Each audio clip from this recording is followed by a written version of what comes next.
Welcome to the Speak Your Piece podcast. My name is Ian McNaughton, Big E. Thank you very much for tuning in. It is Friday the 13th. It is Friday, March 13th. We're recording this at 2:06 p.m. Pacific time. We are recording this right in the middle of a very important Wisconsin-Illinois Big Ten men's basketball quarterfinal game, I think is what's going on right now. I'm going to double check that here. It has stopped raining in Victoria, BC, which is wonderful. I'm not going to say it's dry because it's pretty damp, I think, everywhere else. But it has at least stopped raining in the meantime. No wind or rain, which is nice. I think Wisconsin's going to pull off the upset here over Illinois. I think they just have. 91-88, Wisconsin over Illinois in the Big Ten quarterfinals. How about them apples? We're going to be, we got a great show coming up. I'm going to just start it off with complaining / asking TSN and Bell Media to get Big East basketball rights, because in the middle of the show, I am missing St. John's and Seton Hall in the Big East tournament. And that's just unacceptable to me. I should be allowed to watch the Big East tournament in Canada without it being behind a paywall or without it being, hard to watch. Now, it's on Fox, so I don't know if I can just pull it up on my computer somehow, some way.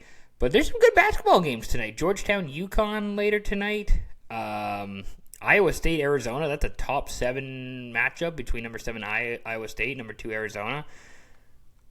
Purdue, Nebraska. You got Kansas, Houston. A lot of good basketball games tonight. Great show coming up. We're going to be discussing a little bit of wrestling, so if you're not into that, don't listen. I'll tell you when to skip ahead. We're going to do a little hockey talk. It's Friday in the NHL. There are 2 games, which I guess, and I think there's maybe like 2 teams that I am interested in the 2 games, and they don't play each other. I think it's the Kings and the Isles, which I'm interested in the New York Yanlanders, and the Oilers are at St. Louis tonight. And I don't care about the Blues. I kind of care about the Oilers, I guess, but I don't know that they're actually that good. So that's going to be the show. We might even do a little bit of Oscars talk at the end, because the Oscars are Sunday night. And I've watched most of the Best Pictures. You know what? I'll get into it now. I'm gonna give my movie takes, because I've been kind of on this all day today. So the Oscars are Sunday night. I might watch, but again, it's gonna be on at the same time as AEW Revolution. So I'm probably gonna pay more attention to the wrestling than the Oscars. But so the Oscars are gonna be Sunday night, and Best Picture, I think it's going to go to One Battle After Another, because I think that got the most popularity. I think that's got the most, media attention. It's I think the most recent, no, because Hamnet came out after that. But One Battle After Another is probably going to win, because my top 5 of the movies that were nominated, my top 5 goes One Battle After Another, Sinners, Begonia, Hamnet, and then F1. And I didn't even think F1 was that great of a movie, to be perfectly honest. Like, if I'm being completely honest here, I would put Weapons in over F1. I don't understand why Weapons didn't get a nomination. Weapons deserve a nomination for sure. It was easily one of the 5 best movies I saw this past year. And I don't know about you guys. I don't know how hardcore in the movies you are, or how you go about watching movies. I feel like you have to go see the movie in theaters to really form an opinion of it. That being said, I didn't watch Begonia in theaters. I watched it at home, and I thought it kicked ass. I thought it was an awesome movie. But it kind of goes back to my theory of, like, when I watched Oppenheimer, I was just mesmerized by it. And I think part of it was because I went to go see it in IMAX. And I was even in the last row of the theater, at the IMAX theater in, like, Northgate in Seattle, and watched Oppenheimer. And it was tremendous. It was beautiful. I think that's part of why I still have hearing damage. But point is, I think for most movies, you should go to the theater, because I think that's where, you get to see it in its best form. You know, you're not distracted by your phone.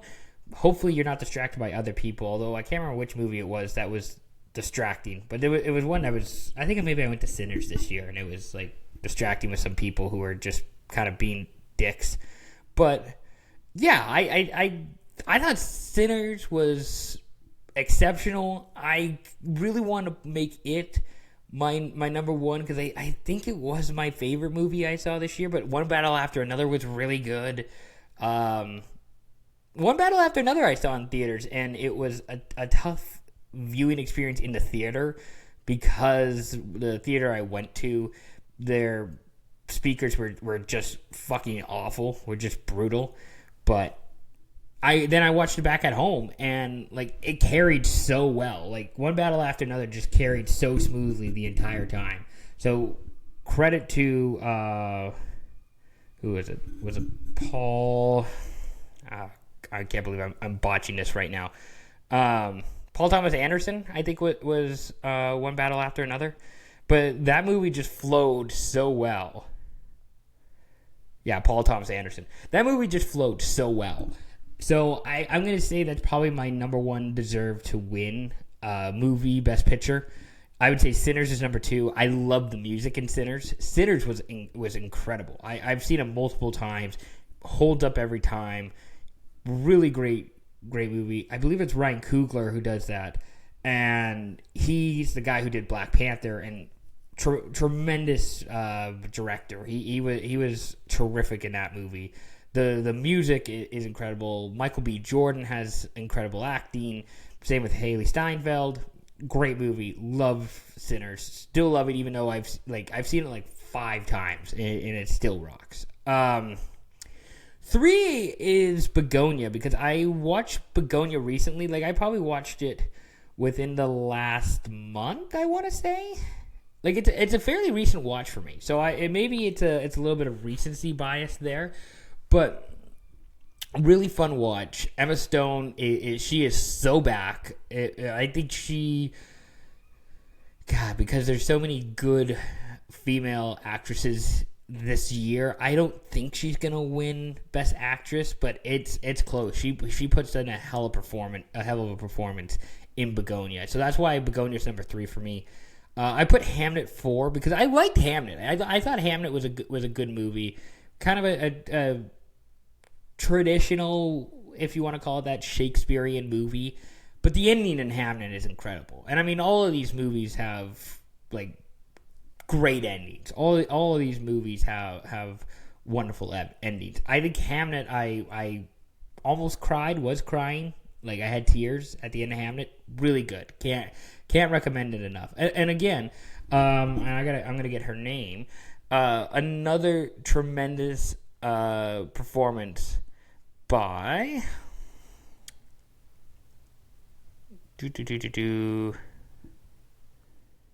Jessie Buckley. Yeah, she was phenomenal. She also deserves some sort of award.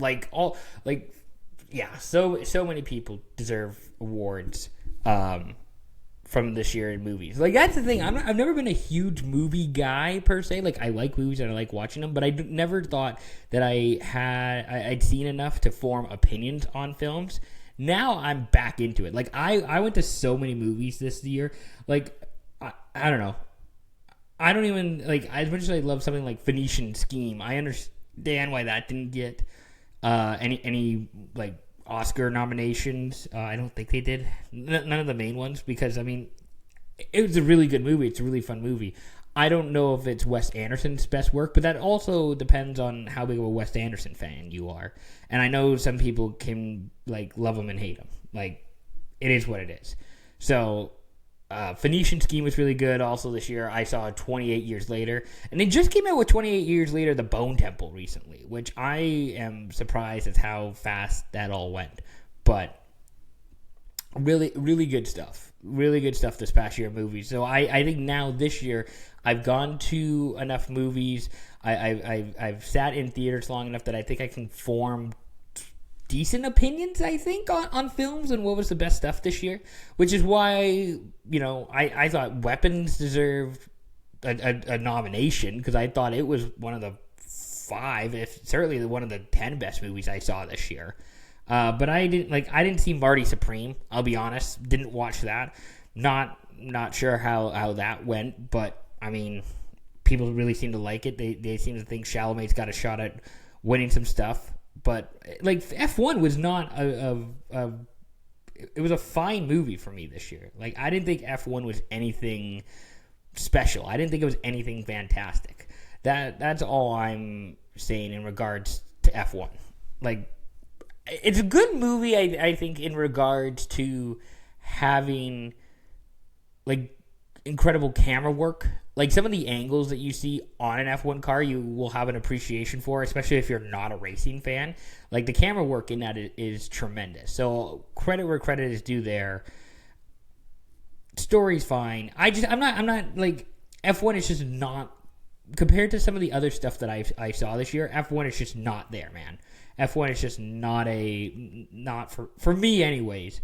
One of the best movies of the year. That's all I'm saying. And I'm trying not to give out spoilers. So if I do, I apologize. But I'd like to, not spoil stuff in respect of those who still want to watch movies, who still want to go out and see F1 or Begonia or Hamnet or all these other ones. So those are kind of my Oscar takeaways or Best Picture, I guess, takeaways this year.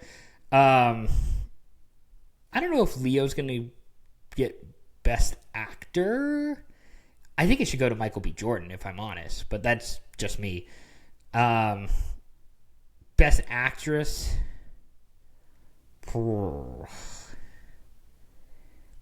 Emma Stone or Jessie Buckley or who is it from One Battle After Another? Trying to find the name of this person.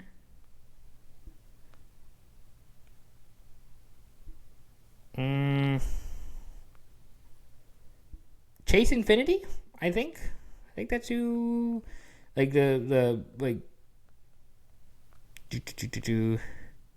Yeah, Chase Infinity. She was Willow Ferguson in One Battle After Another. Leo's daughter.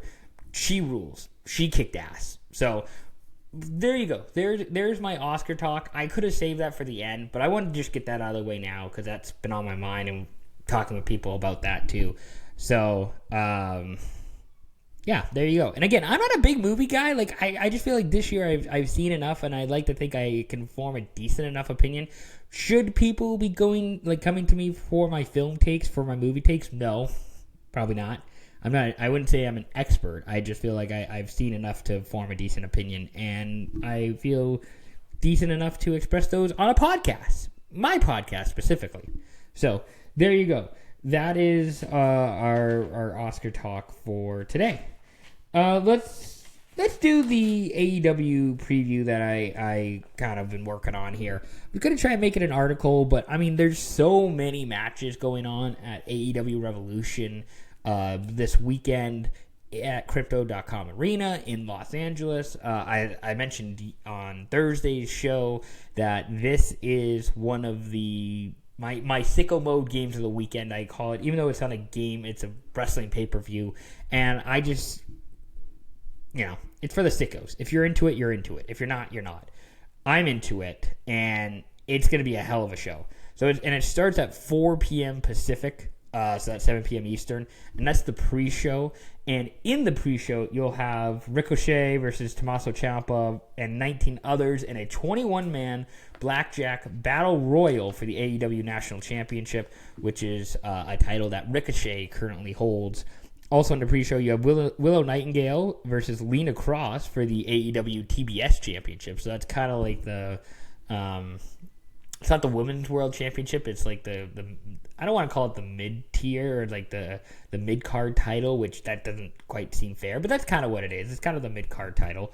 That's the second pre-show match. And then the third and final one is Boom and Doom, which is Big Boom AJ and QT Marshall versus the Infantry, which is Captain Sean Dean and Charlie Bravo. And they're accompanied by Trish Adora.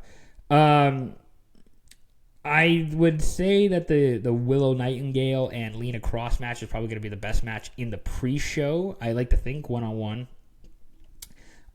Willow should retain her title. She's been a really solid TBS champion. Really is doing a nice job of kind of bringing up some of the new-ish fresh faces on the women's side in AEW, like Lena Cross, like Megan Bain, like, Tekla is going to be competing for the AEW World Championship because she holds that, but we'll get into that later on. So I think Willow is going to hold on and retain the title. I don't think this is going to be a long match. I think it's maybe going to be a 10-minute. Like, I don't think it's going to be, I'd be shocked if they got 20 minutes doing this, but yeah, it should be a really fun match. The 21-man Blackjack Battle Royal for the AEW National Championship. So how that works essentially is that wrestlers come out to the ring in groups of 5, depending on what card you pull. Whether you got a spade, a heart, a diamond,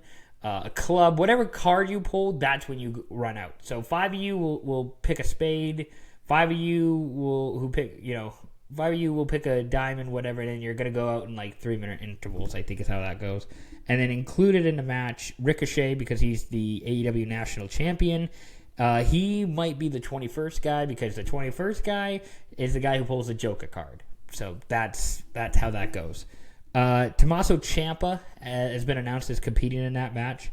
I'm curious to see who all is in that match. I think Jack Perry is probably going to get a look in that if he's back. I don't know if he's still competing, if he is like elsewhere, if he's doing an indie show this weekend. But Ricochet hasn't defended the title one-on-one. Well, he hasn't defended the title, I should say, on AEW TV in over a month. He did a New Japan show in New Jersey this past weekend, the weekend before. So he's done some stuff with the title. He's also defended it in CMLL, which is a big wrestling promotion in Mexico. He just hasn't done a whole lot of defending the title on AEW TV. I'm curious to see if they let him retain it or if somebody else wins. He's been a fine champion. Like he's doing a decent job with it. He again, as a national champion, he's going around to other different promotions and he's fighting different guys. So I think he's a fine champion. I'm not sure that they would know what to do with him. Like I'm not sure what they would book him for after this. Maybe Ciampa wins and say then Ricochet and him have a one-on-one feud. Maybe. I don't know. It's a curious thought process, I guess, as to what you think should happen with the title. And you kind of have to get into wrestling brain a little bit of, does this guy make the most sense for this belt? Will this guy, get us more viewers? Or do we have a big show coming up here that we need to, put on the card to get people to go buy tickets? Like coming up early in April, AEW is going to Winnipeg, AEW is going to Edmonton, AEW is going to Vancouver. Is there a guy, I don't know who, but is there a guy who, like a Kyle O'Reilly type, who's from Vancouver, who, he could win a title and he could sell some tickets and draw some interest? Or, not that I think he would win this title, because I think he's got bigger, fish to fry. It would be Kenny Omega, like somebody like that. So you kind of, with these sort of things, it's just trying to get into, wrestling brain as to who's going to win what makes sense for the company going forward. What shows do we have coming up next? Are we in a bit of a ratings fall? Do we need somebody to boost ratings with a title? All that jazz, all that good stuff. And then finally, Boom and Doom. So that's Big Boom AJ, which is the one of the Target guys. If you know who that is, there's Big Boom AJ. Crap, I don't even remember who it. I have reached Unk status. I don't even know who all these guys are again. The Target guys. Big Justice. That's his son, Big Justice. And then the Rizzler, the guy who does all that shit. Those guys are going to be at AEW this weekend. They're going to be in a pre-show match with Big Boom AJ and QT Marshall versus the Infantry. I mean, I think there's part of when you do kind of, I'm going to say celebrity matches, because that's kind of the sell here on Big Boom AJ. It's not necessarily that he's a wrestler, even though he's wrestled quite a bit with AEW. It's more he's a celebrity match. Yeah, I think it'll be fine. It's going to be a quick 10-minute if that match, and then you get a cheap pop for Big Boom AJ, Big Justice, the Rizzler, all that, and then you get on with the main show. You get a couple cheap pops, a couple clips you can throw on social, and then you get on with the real show with what people actually came here for, because they're not here to see Big Boom AJ, they're not here to see QT Marshall or Big Justice or all that. The people that are going to the show are going because there's like 12 or 13 different matches on the card that people just want to see. That's what they're there for. All right, and then we got, again, a whole bunch of matches here for Revolution. We have 1, 2, 3, 4, 5, 6, 7, 8, 9 that are going to be, so far, that have been announced for the main card. So, kind of crazy, if I'm honest. A lot of matches, which is why, I call it for the sickos, because I don't know that, well, I shouldn't say that. I can't remember the last time WWE did 9 matches on a pay-per-view, or PLE, excuse me, pay-per-view. So I'll go through each match. We'll start with the World Tag Team match between FTR and the Young Bucks. This is being billed as a match to determine the best tag team of all time, which I think whoever wins this, I think if the Young Bucks win this, which they probably are, if the Young Bucks win this, they then win the most AEW tag teams of all time, like the most title wins of all time. I think it would be their 4th one, if I'm correct, because there's the FTR, I think, has 3 title wins, and then the Young Bucks have 3. So I think it's 3v3. Not to say this is like a best of 7, because they haven't gone head-to-head all those times. But this is the Young Bucks' opportunity to win a 4th tag team championship. And I think they probably will. I think they're probably not due, but I don't know that they want to keep running FTR out there as heels. I mean, this is a decent rivalry. FTR actually hasn't been bad as a heel tag team.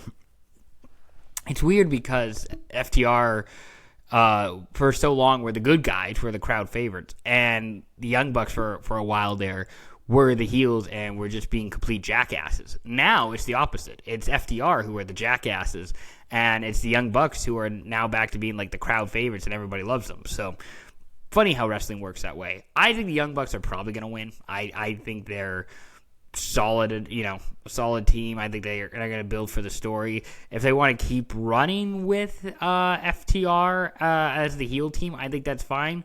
Maybe they go do another Jet Speed sort of thing with Kevin Knight and Speedball Mike Bailey, who we'll talk about later on. But I think the tag team match will be a good tag team match for sure.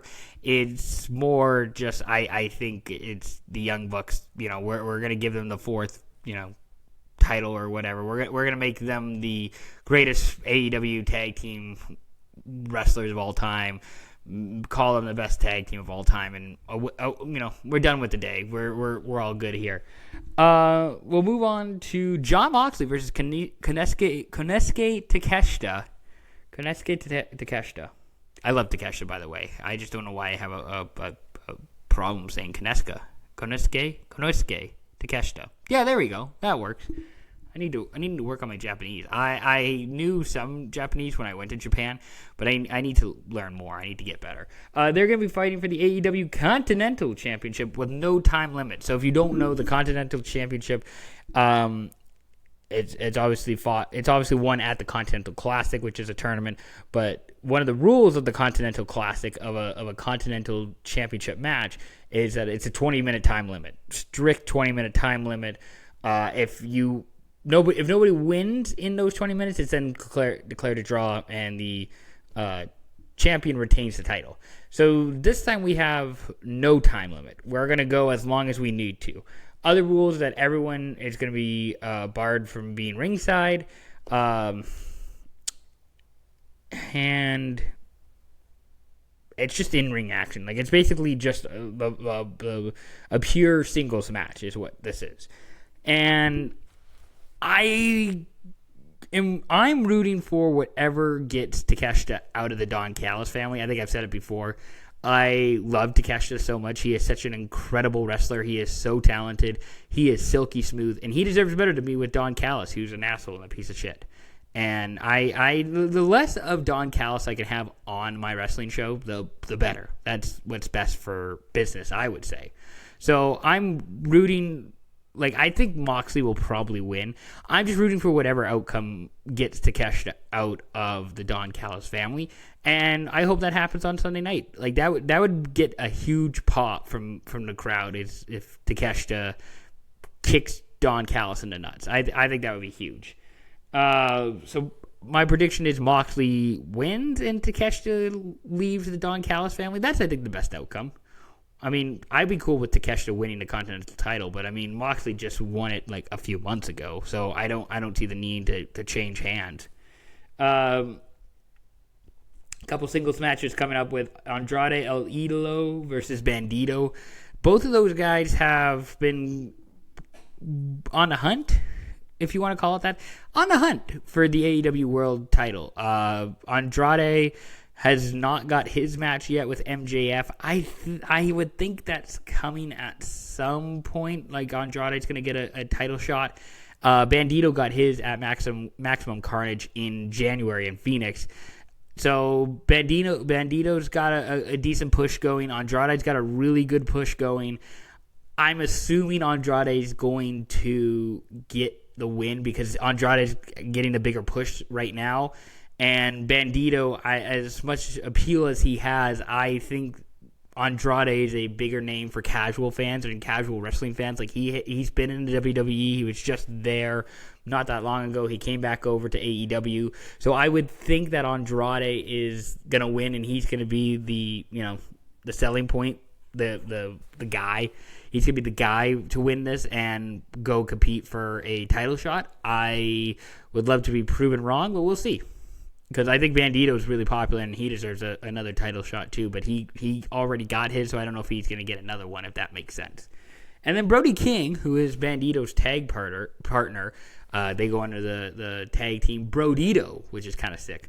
Brody King is going to be fighting Swerve Strickland, also a singles match. They had a little confrontation on Wednesday at AEW Dynamite. Swerve Strickland put his chain. Swerve has a chain. Put it around Brody's neck, and Brody broke his chain. Broke the chain. It was unique because I had never seen that before, especially with Swerve breaking that chain. I should say I haven't seen anybody do that against Swerve. No, I haven't seen anybody break his chain like that when he's going against his neck. So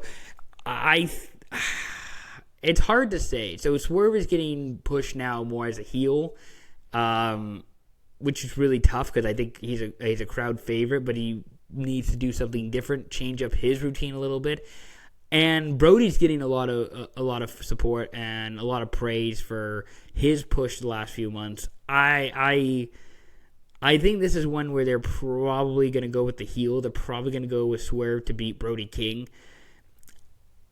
It's a real, like, it makes more sense, if I'm honest, if Brody wins, because Brody then can, say that he deserves a title shot, and maybe he does. It also kind of would give Swerve an opportunity to be a heel when there's actually quite a few faces in AEW, where there's a lot, especially on the men's side, there's a lot of, guys that people like. I don't think they're going to go back to Hangman versus Swerve.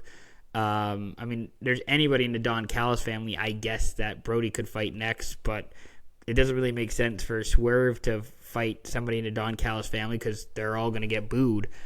So I think in the end, though, it's probably going to be Swerve who wins and Brody loses. I'm curious to see how and if Swerve cheats. Do we get to that outcome? Do we get to that finish? I'm curious to watch that. That's one of my more like underrated, but also I'm curious to see how this plays out. Like I'm curious to see how they go about this match. Tekla is fighting Chris Statlander for the AEW Women's World Championship in a 2 out of 3 falls match. So basically, it's a best of 3. Whoever gets 2 pins or submissions first wins. So Tekla's been a Women's World Champ for a short time. I think, got the belt off Chris Statlander. So I don't know why they would necessarily switch the belt again. I don't know what the deal would be there to give the belt back to Chris Statlander. I don't think it makes a ton of sense. But typically with these 2 out of 3 falls match, there's usually, and I'm going to put in quotes here, I should trademark it. With these 2 out of 3 or with these, I'm going to say gimmicky matches, there's usually some bullshit, whatever that means. I don't know. I think Tekla's going to win. They typically, all these matches, these 2 out of 3 falls matches, usually go to, a best of 3, usually go to like a third round, if that's what you want to call it. So I'm going to assume there's going to be some bullshit and there's going to be some stuff going on. I don't know what, and I don't think it makes sense to take the belt off Tekla so soon, as soon as she gets it. And frankly, the AEW women's division needs to be pushing, I think, some of these new faces, like I talked about earlier, like Lena Cross is going to be fighting Willow Nightingale. There's Megan Bain, who we're going to talk about later on as well. There's Tekla. There's all of these kind of fresh faces, a lot of these new names for some in AEW who might not be familiar with some of their work outside of AEW. So I think this is a great opportunity to kind of build up, kind of hype up some of the new women that you have in your roster and give them an opportunity to not only win the belt, but just kind of be the face of that for an extended period of time. I think that makes a ton of sense. There's the World Trios Championship for the men's side. I don't think the women's have a Trios Championship yet. The Don Callis family, featuring Kazuchika Okada, Kyle Fletcher, and Mark Davis, will take on Mystico, Speedball Mike Bailey, and Kevin Knight. This was originally, I believe, Hangman Adam Page's spot is originally what that trio was, and then Mystico is taking his spot this Sunday because Hangman's fighting in what I assume is the main event. I don't know. I guess you give it to the Don Callis family. Fletcher is already a title holder right now because he has the TNT TBS title. TNT title. I don't think Okada has a belt right now. Let me just double check.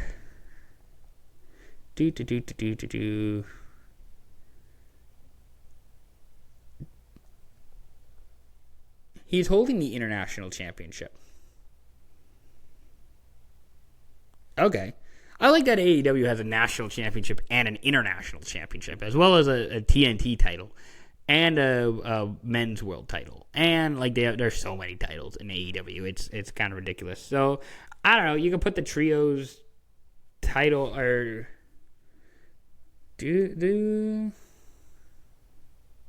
Oh, I guess the Fletcher and Okada and they defeated Jet Set Rodeo on March 4th. Okay. That's why I missed that. I didn't watch that Dynamite. My bad.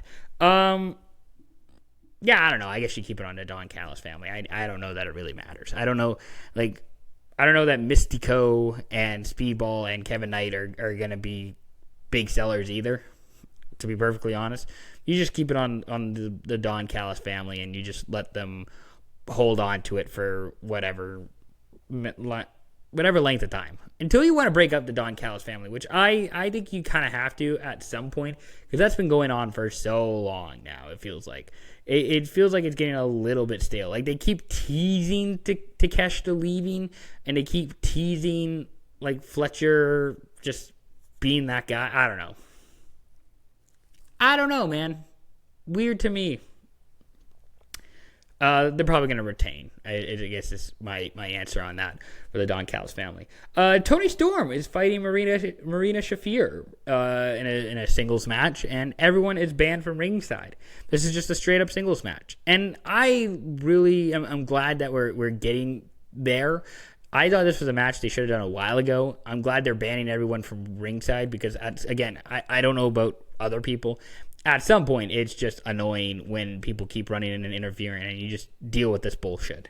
So I'm glad we're getting a good singles match. I think that's kind of what we've been amping up for, and we probably should have got that a while ago, but it's better late than never.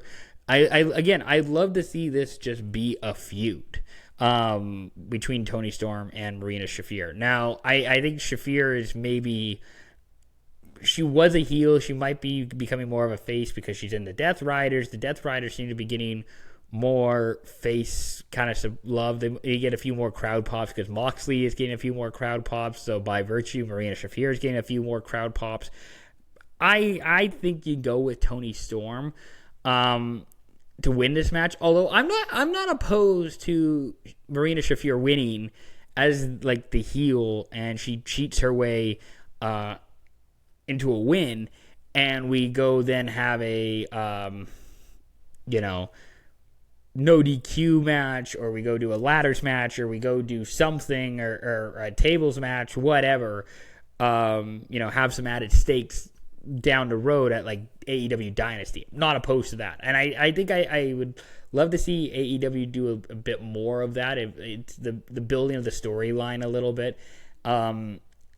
I think that makes a ton of sense. I hope they go in that direction with whoever they win. I'd love to see, assuming that the match is not completely awful, like assuming that it's watchable and they're both competitive, I'd love to see a rematch at a pay-per-view with some added stakes, a no DQ, whatever you want to call it, just a stipulation of some sort. Babes of Wrath. So that's Harley Cameron, Willow Nightingale. Willow Nightingale pulling double duty.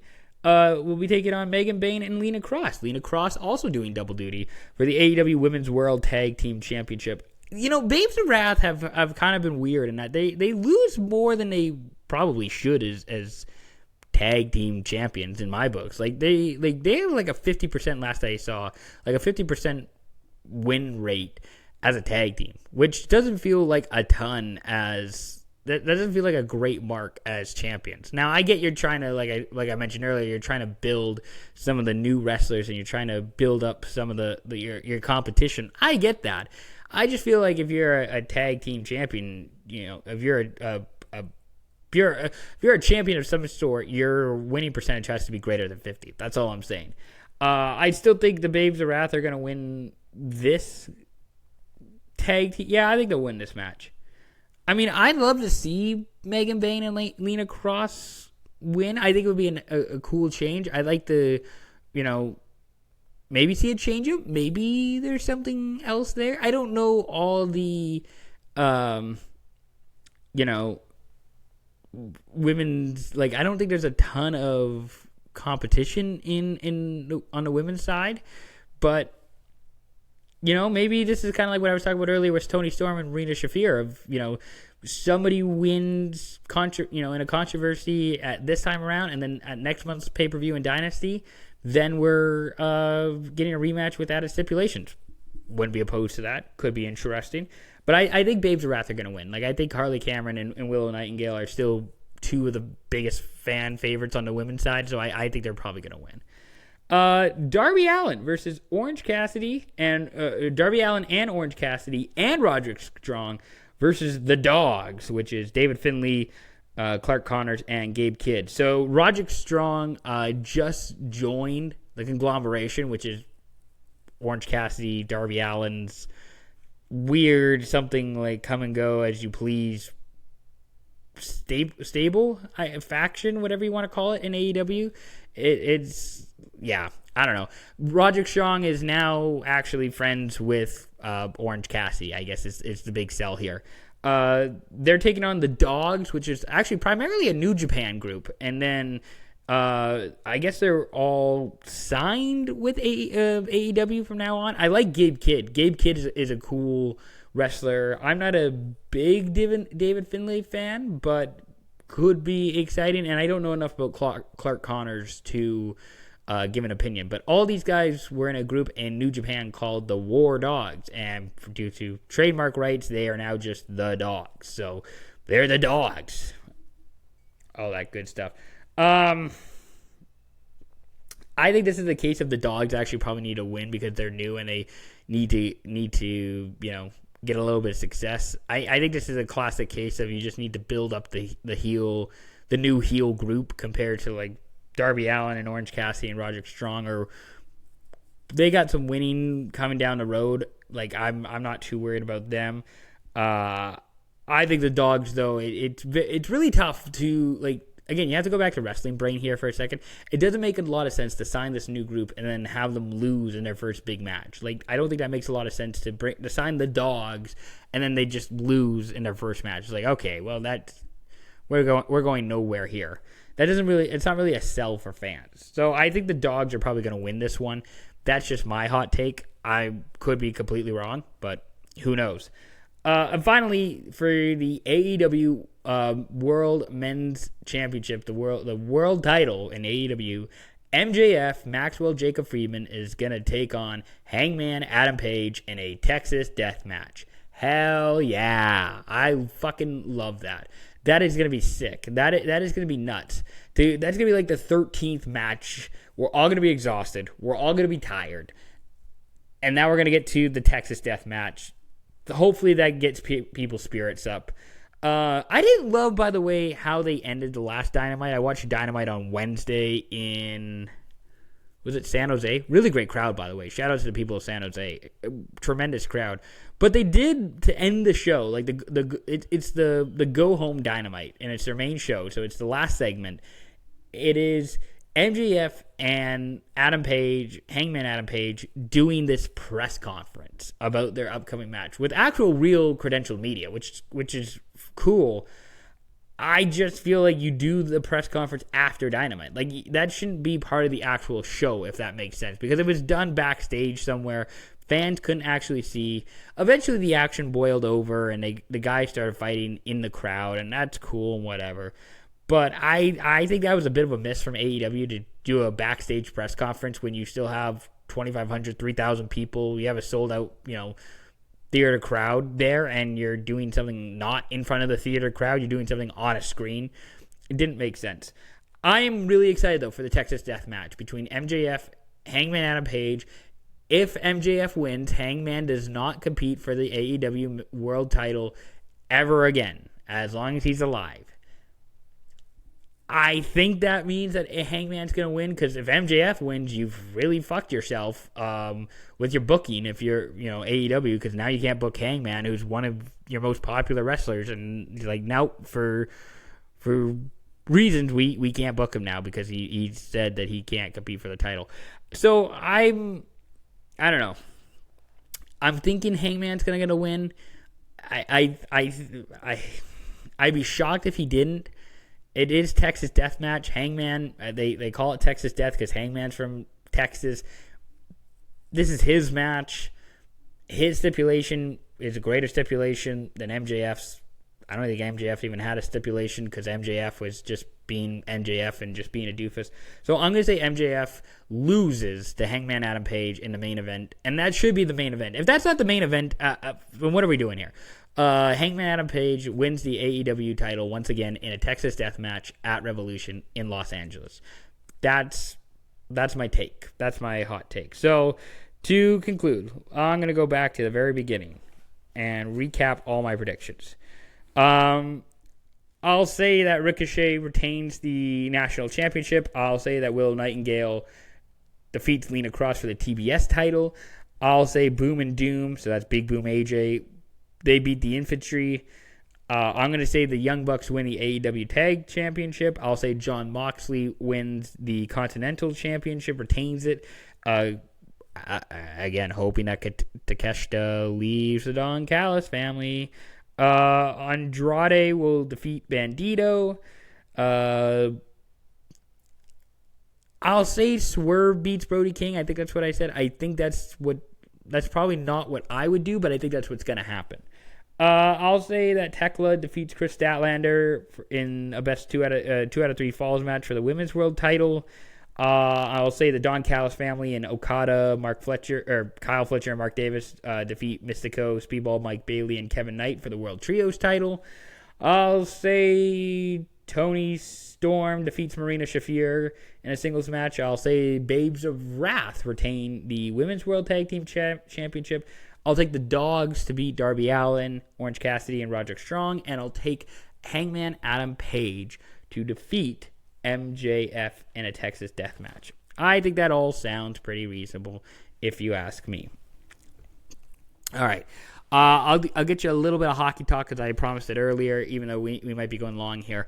2 games tonight on the NHL schedule. Tomorrow, at Hockey Night in Canada, the Leafs are going to Buffalo to get their ass kicked by the Sabres. The Vancouver Canucks are hosting the Seattle Kraken. I think I'm going to watch that game with a few buddies, so that'll be good. I was watching the game last night. I was out last night. I was watching the Canucks Predators game, not willingly. That's just what was on TV, so I was kind of forced to watch it.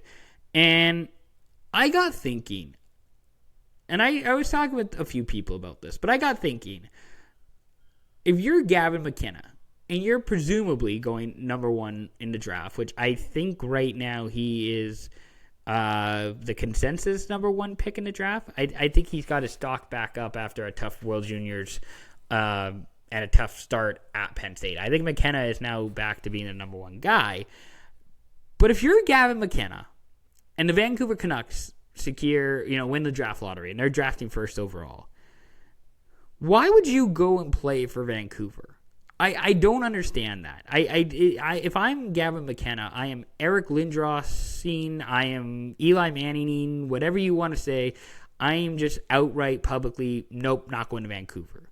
Now, I think Vancouver's a beautiful city. I think he can live in some really nice spots. All that jazz. All that is great. My point is that in Vancouver, you have a hockey team that is dog shit. That is ass. And you know why? Because they have a shitty owner. And this is an organization that's not going to get better anytime soon. Okay? This is a team that is going to get worse before it gets better. I just have no faith in the Vancouver Canucks. I have no faith that this team is going to improve. They have nothing to show that they're going to improve. Their head coach is Adam Foote, who, if I remember correctly, somebody please tell me if I'm wrong. Adam Foote was promised he was promoted as, because he was the Quinn Hughes whisperer, and that was going to keep him in Vancouver. Well, guess what? Quinn Hughes not in Vancouver anymore, not playing for the Canucks. So what are we doing here? Adam Foote wasn't even that great of a junior coach. All right? So I don't know. I have a tough time believing that the Vancouver Canucks are the right place and the best spot for Gavin McKenna. If I'm Gavin McKenna, I'm arguably I'm probably just going back to college. I think that's the move. You could say no, and maybe some other NHL team will draft you, which is a good outcome too. That's a solid outcome because I think the Flames are a much better team right now than Vancouver. I think the Blackhawks have more potential. I think the Rangers are a much better option. The Blues. I think there are so many better options and so many better places to go to from a hockey team standpoint than the Vancouver Canucks. Don't waste your time, Gavin. Do not go to Vancouver. Go back to college. Sign, get traded to another team. Do whatever it takes. You are not going to the Vancouver Canucks. You shouldn't want to be a Canuck. You shouldn't want to be involved with that mess. You should want to go anywhere else but there. Okay? That's my thing. That's my hot take. My other thing that was in my head that I wanted to discuss. The Calgary Flames have a really interesting few years coming up. As much as they probably want to draft first overall this year and get Gavin McKenna, who I think would be a real help to their prospect system, to their young guns to their new core that they're trying to build. I think Gavin McKenna would be a great fit. They, I think, are going to they will probably want to finish first in 2027 more than 2026. In 2027, you know who's going to go first overall next year? Landon Dupont. That kid is from Calgary. He has 123 points in 121 dub games. He is a 16-year-old defenseman, and he's averaging more than a point per game in the WHL. That's the guy that Calgary needs to draft first overall with. In 2027, if it all works out for them. I know they don't always make it easy. I know it's not a guarantee. But as much as the Flames would probably like to be first overall both years, however, if they had to pick one or the other, I'm going to guess they would say 2027 compared to 2026. Pair that with, let's say they get McKenna. Let's say they get DuPont. Let's say Dustin Wolf was still there. They're going into the brand new barn with a great core, Zane Perek, DuPont, McKenna, some of the forwards that they got, like Zary, Coronado. Like, there's some decent guys on the Flames in the next few years. Calgary might be a must-watch team, but I am really projecting down the road here. Like, I'm talking like 2028, 2029, watch out for those guys. So, that was something I was just very curious of. Like, the Flames could be a seriously good team in a few years if the cookie crumbles their way, if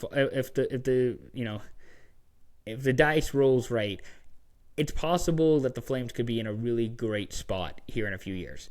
But if it all depends, like if you're Gavin McKenna, you don't really want to go and play for the Canucks. You maybe don't even want to go play for the Leafs. I mean, you've seen what's going on with the Leafs and how everybody's discussing the city of Toronto and Toronto as a market. Do you want to get involved with that? Do you want to be there, Gavin? Or do you want to maybe go back to Penn State and go win a national title at Penn State? Or do you want to go look in the NIL and see if there's a team like Wisconsin or a team like Ohio State or a team like Michigan or some team that's willing to offer you more money to go play college hockey than you would get if you played in the NHL? That's all I'm saying. Because in the NHL, he's going to get like $950,000. I'm curious to see if there's a college team that'll offer him that. Maybe Penn State will give him a raise. Who's to say? Get your NIL money while you still can, buddy. You don't have to work as much. Sure, you got to do school. I understand that. Don't go to Vancouver, buddy. Don't go to Vancouver. You deserve better. That's all I'm saying. That was kind of my rant that I wanted to go on. I just wanted to get that out there because it's been on my mind, and I was talking about it with some people. And I was watching the Canucks game last night, and frankly, if you paid real money to go watch the Vancouver Canucks and the Nashville Predators instead of going to the Whitecap Sounders game across the street at BC Place, and the Whitecap Sounders was like a CONCACAF thing. Like I think that was like a round of 16 CONCACAF Champions League game. But I think it was like half the money to go to soccer instead of hockey. And if you decide to pay real money to go watch the Canucks and Predators on a Thursday in March, you need some help. And that's coming from me. That's coming from me, who's a sicko and a degenerate and loves shitty sports. I wouldn't want to watch the Canucks right now. I wouldn't want to go pay money to that. I paid money to one Canucks game this year.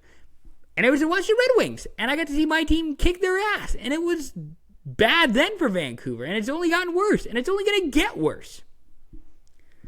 Anyways, there's my rant on the Vancouver Canucks and Gavin McKenna. They host the Seattle Kraken tomorrow night on CBC for Hockey Night in Canada at 7 p.m. Pacific, 8 p.m. Mountain, 9 p.m. Central, 10 p.m. Eastern, 10:30 in Newfoundland. I think that's how that works. Anyways, Kings Islanders tonight. Oilers Blues tonight. Definitely two of the games on in the NHL season. Red Wings are playing the Stars tomorrow. That should be an interesting one. Ducks are playing the Senators at 10 a.m. on Saturday. That's a fun 10 a.m. That's a fun morning game right there for sure. Just trying to see if there's any other. Sharks Habs. That's a sicko game. That's. We love that. Carolina's playing Tampa. That's going to be a great game. Penguins, Mammoth, sneaky good game. Some decent Saturday games. And then Sunday,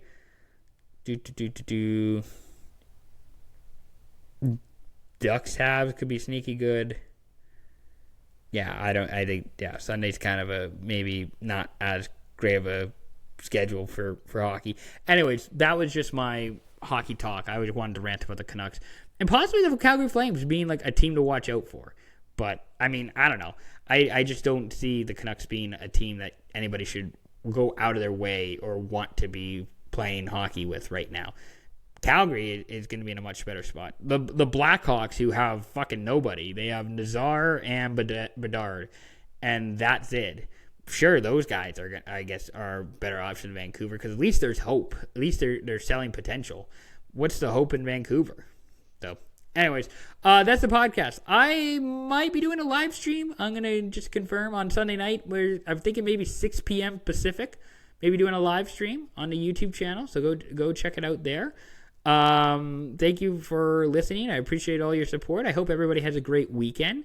You can follow us on Instagram at SYP Pod. You can subscribe to our YouTube channel at SYP Pod. You can listen to this podcast on Apple Podcasts. You can listen to it on Spotify. You can listen to it wherever you get your podcasts.